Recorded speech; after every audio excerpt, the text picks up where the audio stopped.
जय माता दी दोस्तों, आज की हमारी वीडियो होने वाली उन भक्तों के लिए जो वैष्णो देवी की यात्रा पर जाने वाले हैं या फिर वैष्णो देवी की यात्रा पर जाना चाहते हैं। तो उनके मन में बहुत से सवाल उठते हैं, कैसे वैष्णो देवी की यात्रा पे जाना चाहिए, कौन सा समय सही रहेगा, वैष्णो देवी में रुकने की क्या व्यवस्था है, वैष्णो देवी में खाने पीने की क्या व्यवस्था है, वैष्णो देवी की यात्रा में कितना समय लगता है और आखिर में जानेंगे वैष्णो देवी की यात्रा में कितना खर्च आता है और कैसे आप पहले से सारी ऑनलाइन बुकिंग करा सकते हैं और यात्रा पर्ची आपको कहाँ से मिलेगी। इसके अलावा जो भक्त बजट कम होने के कारण वैष्णो देवी की यात्रा नहीं कर पाते हैं, उनके लिए आज की वीडियो में बहुत कम बजट में लगभग 1000 रुपए से 1500 रुपए में कैसे वैष्णो देवी की यात्रा वो भक्त कर सकते हैं, इसकी भी जानकारी आपको आज की इस वीडियो में मिलने वाली है। तो वीडियो को अंत तक देखिएगा और अगर अभी तक आपने हमारे चैनल को सब्सक्राइब नहीं किया है तो हमारे चैनल को सब्सक्राइब कर दें, बेल आइकन को प्रेस कर दें, क्योंकि हमारे चैनल पर ऐसी ही इन्फॉर्मेटिव वीडियो बराबर अपलोड होते रहते हैं और सभी भक्त कमेंट में जय माता दी जरूर लिखेंगे। तो चलिए वीडियो को शुरू करते हैं। सबसे पहले बात कर लेते हैं कैसे जाएं वैष्णो देवी। वैष्णो देवी जाने के लिए सबसे अच्छा ऑप्शन है बाई ट्रेन। अब कटरा में श्री माता वैष्णो देवी रेलवे स्टेशन बना हुआ है, जहां के लिए भारत के सभी मुख्य शहरों से सीधे ट्रेन चलने लगी, तो आप बाई ट्रेन कटरा जा सकते हैं। अगर आपके शहर से कटरा के लिए ट्रेन नहीं मिलती है तो आपको जाना होगा जम्मू तवी। आप बाई ट्रेन जम्मू तवी पहुंच जाइए। जम्मू तवी रेलवे स्टेशन के बाहर ही बस स्टॉप बना हुआ है, जहाँ से हर 10 मिनट में कटरा के लिए बसें चलती है, तो आप बाई बस कटरा जा सकते हैं। बस में आपको पर पर्सन के हिसाब से 100 रुपए का टिकट लेना पड़ेगा और आप 1.5 से 2 घंटे में बाई बस कटरा जा सकते हैं। तो दोस्तों अब हम कटरा पहुंच चुके हैं। बात करते हैं कटरा में रुकने की क्या व्यवस्था है। वैसे कटरा में बहुत सारे धर्मशाला, गेस्ट हाउस और होटल बने हुए हैं, जिनमें 300 रुपए से लेके 2500 रुपए तक में रूम मिल जाते हैं। लेकिन अब हम बात करते हैं कटरा में सबसे कम बजट में आपको रुकने के लिए कहाँ पर मिलेगा। तो कटरा बस स्टॉप जब आप पहुंच जाते हैं तो बस स्टॉप के पास में ही बना हुआ है श्री माता वैष्णो देवी ट्रस्ट का निहारिका भवन, जिसमें आपको मात्र 100 रुपए में डोरमेट्री मिल जाती है, जो कि कटरा में रुकने का सबसे सस्ता ऑप्शन है। इसके अलावा दोस्तों अगर आप निहारिका भवन में रूम लेना चाहते हैं तो यहाँ पे आपको एसी रूम 1450 रुपए और नॉन एसी रूम 850 रुपए में मिल जाता है। अब बात आती है आपको निहारिका भवन में बुकिंग कैसे करनी है। तो निहारिका भवन में पहुंचने के बाद भी आप डायरेक्ट बुकिंग काउंटर पे जाके भी निहारिका भवन में डोरमेट्री और रूम की बुकिंग कर सकते हैं। इसके अलावा आप अगर चाहें तो माता वैष्णो देवी की official website Shri Mata Vaishno Devi .org पे जाके भी पहले से ऑनलाइन बुकिंग कर सकते हैं। वेबसाइट का लिंक वीडियो के नीचे डिस्क्रिप्शन में मिल जाएगा, जहाँ से आप सीधे एक क्लिक पर श्री माता वैष्णो देवी की ऑफिशियल वेबसाइट पर जा सकते हैं और अपने रूम की बुकिंग कर सकते हैं। इसके अलावा दोस्तों बहुत से भक्त जाके अर्धकुमारी में नाइट स्टे करते हैं, जहाँ पे गर्भजून मंदिर है। इसके अलावा बहुत से भक्त सीधे भवन पे जाके भी नाइट स्टे करते हैं। तो कैसे आपको अर्धकुमारी में स्टे करना है और कैसे आपको भवन में स्टे करना है, इसकी भी बात आप पहले कर लेते हैं। तो दोस्तों सबसे पहले बात करते हैं अगर आप अर्धकुमारी में रुकना चाहते हैं तो वहाँ पे रुकने की क्या व्यवस्था है। तो अर्धकुमारी में श्री माता वैष्णो देवी ट्रस्ट द्वारा 2 भवन बने हुए हैं, जिसमें एक भवन में आपको 700 रुपए में रूम मिल जाता है और दूसरा भवन बना हुआ है जिसमें आपको 120 रुपए में डोरमेट्री मिल जाती है। तो मैं सजेस्ट करूंगा अगर आप अर्धकुमारी में रुकना चाहते हैं तो आपके लिए डोरमेट्री बेस्ट ऑप्शन है। दोस्तों बात करते हैं भवन पे रुकने की क्या व्यवस्था है। तो भवन पे टोटल 3 श्री माता वैष्णो देवी ट्रस्ट के भवन बने हुए हैं। सबसे पहला है मनोकामना भवन, जिसमें आपको 120 रुपए में पर बेड सिस्टम में डोरमेट्री उपलब्ध हो जाती है, तो आप डोरमेट्री लेके भी नाइट स्टे कर सकते हैं। इसके अलावा वहीं भवन के पास में बना हुआ है मेन भवन कॉम्प्लेक्स और गौरी भवन। अगर आप मेन भवन कॉम्प्लेक्स में रुकना चाहते हैं तो आप डबल बेड रूम लेते हैं तो आपको 1600 रुपए। अगर आप 4 बेडेड वाला रूम लेते हैं तो इसके लिए आपको 2300 रुपए देना होगा। इस भवन में आपको डोरमेट्री उपलब्ध नहीं कराई जाती है। और अगर आप गौरी भवन में नाइट स्टे करना चाहते हैं तो आप अगर 2 बेड वाला रूम लेते हैं गौरी भवन में, इसके लिए आपको 900 रुपए। अगर आप 4 बेड वाला रूम लेते हैं गौरी भवन में तो इसके लिए आपको 1450 रुपए। अगर आप 6 बेड वाला रूम लेना चाहते हैं गौरी भवन में तो इसके लिए आपको 1900 रुपए देने पड़ेंगे। तो दोस्तों अगर आप बहुत कम बजट में अपनी यात्रा करना चाहते हैं तो डोरमेट्री बहुत बेस्ट ऑप्शन है और बहुत साफ सुथरी डोरमेट्री होती है। आपको डोरमेट्री में किसी भी प्रकार की कोई समस्या नहीं आएगी। दोस्तों बात करते हैं कैसे आपको डोरमेट्री की बुकिंग करनी है। तो डोरमेट्री की बुकिंग आप चाहें तो पहले से ऑनलाइन भी कर सकते हैं या फिर कटरा में निहारिका भवन बना हो, निहारिका भवन पहुंचने के बाद भी बुकिंग आप कर सकते हैं। अगर आप सीधे भवन में पहुंचने के बाद या फिर अर्धकुमारी में पहुंचने के बाद डोरमेट्री बुकिंग करना चाहते हैं तो बाई चांस ही आपको डोरमेट्री मिलेगी, नहीं तो आपको डोरमेट्री मिलने में दिक्कत होगी। इसलिए आप पहले से ऑनलाइन बुकिंग कर लें या फिर आप कटरा में निहारिका भवन पहुंचने के बाद डोरमेट्री की बुकिंग कर लें। तो दोस्तों ये तो बात हो गई कटरा में रुकने की क्या व्यवस्था है, अर्धकुमारी में रुकने की क्या व्यवस्था और भवन में रुकने की क्या व्यवस्था है। अब बात कर लेते हैं कि कौन सा सही समय रहेगा आपको वैष्णो देवी की यात्रा करने के लिए।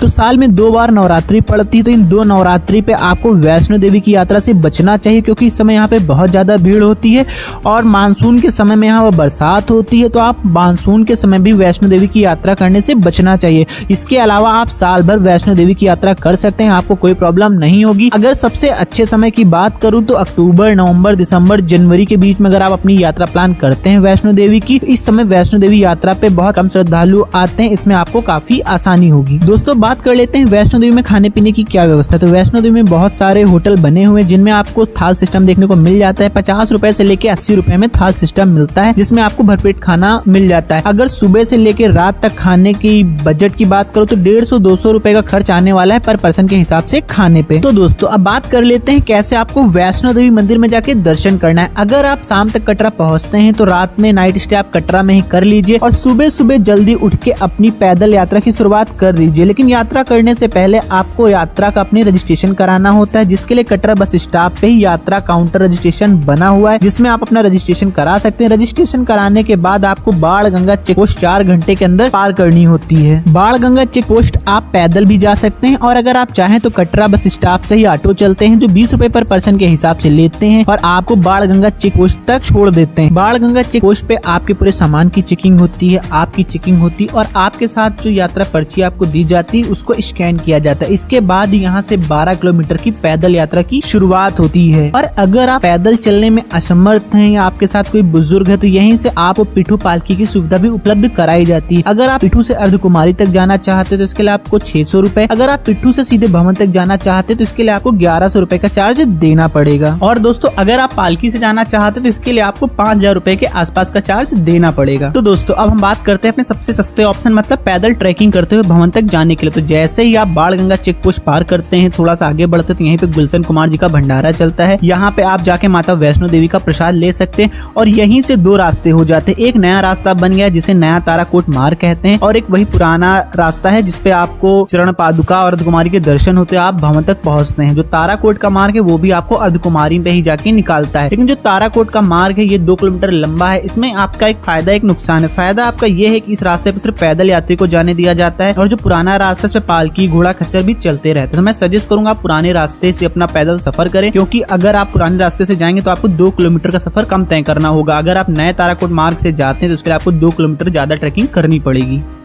तो दोस्तों अब हम अपनी पैदल यात्रा की शुरुआत करते हैं इसी पुराने वाले रास्ते से। तो आप जैसे ही थोड़ा सा आगे बढ़ेंगे तो आपको पड़ेगी बाण गंगा। कहते हैं माता वैष्णो देवी ने बजरंगबली की प्यास बुझाने के लिए बाण चलाकर बाण गंगा प्रकट की थी और उसी से हनुमान जी ने अपनी प्यास बुझाई थी और माता जी ने यहीं पे अपने बाल भी धोए थे, इसलिए इसे बाल गंगा भी कहा जाता है। बाण गंगा से 1.5 किलोमीटर ट्रैकिंग करने के बाद अब हम लोग पहुँचते हैं माता के चरण पादुका मंदिर। कहते हैं यहीं पे माता जी ने भैरव जी को पलट के देखा था, इसलिए यहाँ पे माता जी के चरण के निशान पड़ गए थे और इसीलिए इस मंदिर का नाम चरण पादुका पड़ा। तो यहाँ पे सभी भक्त रुक के दर्शन करते हैं। दर्शन करने के बाद अपनी यात्रा की शुरुआत करते हैं। आप जब पैदल ट्रैकिंग करते हैं तो आपको रास्ते भर बहुत सारी दुकानें देखने को मिल जाती हैं। पूरे रास्ते भर आपको खाने पीने की कोई दिक्कत नहीं होने वाली है। जगह जगह माता वैष्णो देवी ट्रस्ट द्वारा संचालित कैंटीन भी आपको देखने को मिल जाएंगी। जगह जगह वॉशरूम भी बने हुए हैं। तो पूरा जो ट्रैक है माता वैष्णो देवी का बहुत ही साफ सुथरा आपको देखने को मिलेगा और कहीं भी किसी भी प्रकार की कोई दिक्कत नहीं होती है। अगर कोई मेडिकल इमरजेंसी आ जाती है तो आपको मेडिकल इमरजेंसी के लिए वहाँ पे जगह जगह पे क्लिनिक भी बनाए गए हैं। तो दोस्तों चरण पादुका के दर्शन करने के बाद अब हम पैदल ट्रैकिंग करते हुए पहुंच चुके हैं अर्धकुमारी मंदिर। अर्धकुमारी मंदिर में गर्भजून बना हुआ है। कहते हैं यहीं पे माता रानी ने 9 महीने वास किया था, इसलिए इस गुफा का नाम गर्भजून पड़ा। अब बात कर लेते हैं आपको कैसे अर्धकुमारी में दर्शन करने। तो अर्धकुमारी में दर्शन करने के लिए ग्रुप नंबर का सिस्टम रखा गया है। यहाँ जाने के बाद आपको ग्रुप नंबर प्राप्त करना पड़ेगा। ग्रुप नंबर प्राप्त करने के बाद जब आपका नंबर आ जाता है तब आप जाके अर्धकुमारी में दर्शन कर सकते हैं। अगर मैं ग्रुप नंबर में कितना टाइम लगेगा आने में तो बात करूँ, अगर आप पीक सीजन में जाते हैं तो उसमें कभी कभी 12 से 14 घंटे का समय भी लग जाता है। अगर आप ऑफ सीजन में जाते हैं अक्टूबर, नवंबर, दिसंबर, जनवरी तो इसमें आपको 3 से 4 घंटे का समय लग जाता है। तो आप अर्धकुमारी पहुंच जाइए। अगर आप ऑफ सीजन में जा रहे हैं तो 3-4 घंटे वेट करके दर्शन कर लीजिए माता रानी के। अगर आप पीक सीजन में जा रहे हैं तो मैं सजेस्ट करूंगा आप इधर से जाइए, अर्धकुमारी में अपना टोकन नंबर प्राप्त कर लीजिए। टोकन नंबर प्राप्त करने के बाद आप भवन की तरफ चले जाइए, भवन में दर्शन करिए, वापसी में आके अर्धकुमारी के दर्शन कर लिए। ये सबसे बेस्ट तरीका रहेगा अगर आप पीक सीजन में जाते हैं। तो अगर आप ऑफ सीजन में जा रहे हैं तो आप 3-4 घंटे का वेट करके पहले अर्धकुमारी में दर्शन कर लीजिए। दर्शन करने के बाद ही आप अपनी भवन की यात्रा करें। और दोस्तों अगर आप अर्धकुमारी में रुकना चाहते हैं, मैं पहले ही बता चुका हूँ अर्धकुमारी में रुकने की क्या व्यवस्था और कैसे आप अर्धकुमारी में रुक सकते हैं। तो दोस्तों अब हम लोग अर्धकुमारी से आगे चल रहे हैं। अब अर्धकुमारी से बैटरी कार भी चलती है। अगर आप बैटरी कार से अर्धकुमारी से भवन तक जाना चाहते हैं तो आप बैटरी कार का भी सहारा ले सकते हैं। इसके लिए आपको 360 रुपए के आसपास का चार्ज देना होगा और आप 10 से 15 मिनट में बैटरी कार से ही भवन तक पहुंच जाएंगे। लेकिन इसमें एक समस्या ये आती है कि वहाँ पे जब आप टोकन के लिए लाइन लगते हैं, बैटरी कार का टिकट लेने जाते हैं, तो मात्र 70 से 80 लोगों को ही टिकट दिया जाता है और हर 3 घंटे में एक बार विंडो ओपन होती है, जिससे कि वहाँ पहुंचने वाले श्रद्धालुओं को बहुत ज्यादा दिक्कत होती है। इसलिए अगर आप बैटरी कार से जाना चाहते हो तो अपने पहले ही ऑनलाइन टिकट निकाल ले बैटरी कार का, जिससे आपको कोई समस्या नहीं होगी। अगर आप सोचते हैं वहाँ पहुंचने के बाद मैं बैटरी कार का टिकट लगे हाथ ले लूंगा, तो इसमें आपका 5 से 6 घंटे का समय जा सकता है। बात करते हैं दोस्तों, अगर आप पैदल ट्रैकिंग करके कटरा से भवन तक जाते हैं तो कितना समय लगेगा, ये आपकी नॉर्मल स्पीड पे डिपेंड करता है। अगर आप बहुत आराम से ट्रैकिंग करते हैं तब भी आप 8 से 9 घंटे में माता रानी के दरबार पहुंच जाते हैं। तो अभी हम माता रानी के दरबार पहुंच चुके हैं। अब आप कैसे यहाँ पे दर्शन करने, यहाँ पे रुकने की क्या व्यवस्था है, कौन सा तरीका सही रहेगा दर्शन करने के लिए, तो अगर आप माता रानी के दरबार में शाम के 7-8 बजे तक पहुंचे हैं तो आप तुरंत ही वहाँ पे बहुत सारे वॉशरूम बने हुए हैं, आप स्नान कर लीजिए। स्नान करने के बाद कितना भी आपके पास एक्स्ट्रा सामान है, वहाँ पे बहुत सारे क्लॉक रूम बने हुए, इस क्लॉक रूम में अपना सामान जमा करवा दीजिए और माता रानी के जाके दर्शन कर लीजिए। और अगर आप रात के 10-11 बजे तक पहुंचते हैं, मतलब अर्धकुमारी में दर्शन करने के बाद आप पहुंच रहे हैं, तो आप वहाँ पे एक नाइट का नाइट स्टे कर लीजिए। नाइट स्टे करने के बाद आप सुबह सुबह मॉर्निंग में जाके माता रानी के दर्शन करिए। दर्शन करने के बाद फिर आप भैरव बाबा के दर्शन करने चले जाइए। और अब बाबा भैरव के दर्शन करने के लिए भी आपके पास रोपवे का सहारा हो गया है, जिसके लिए आपको 100 रुपए का मात्र टिकट लेना होता है और आप 15 से 20 मिनट में भैरव बाबा पहुंच जाते हैं। और भैरव बाबा में दर्शन करने के बाद अगर आप अर्धकुमारी में वापसी में दर्शन करना चाहते हैं तो वापसी में आके अर्धकुमारी के दर्शन कर लीजिए और दर्शन करने के बाद आप नीचे आ जाइए। और अगर आप पहले से अर्धकुमारी के दर्शन कर चुके हैं तो आप सीधे नीचे कटरा आ सकते हैं। और दोस्तों थोड़ी सी बात कर लेते हैं, अगर आप फ्री में वैष्णो देवी भवन पे रुकना चाहते हैं तो इसके लिए आपको क्या करना होगा, तो वहाँ पे बहुत बड़े हॉल बने हुए हैं और वहीं पे बहुत सारे कम्बल स्टोर बने हुए, वहाँ से आप 100 रुपए जमा करके कम्बल ले सकते हैं और आप वहीं हॉल में जाके नाइट स्टे बहुत आसानी से कर सकते हैं। और जब सुबह आप जाएंगे कम्बल वापस करने तो आप जो 100 रुपए जमा करते हैं वो 100 रुपए भी आपको वापस कर दिए जाते हैं। वैष्णो देवी में ऐसा तब होता है जब वहाँ पे सारे डोरमेट्री फुल होते हैं, रूम फुल होते हैं, तो फिर आपको वहाँ पे जो बड़े बड़े हॉल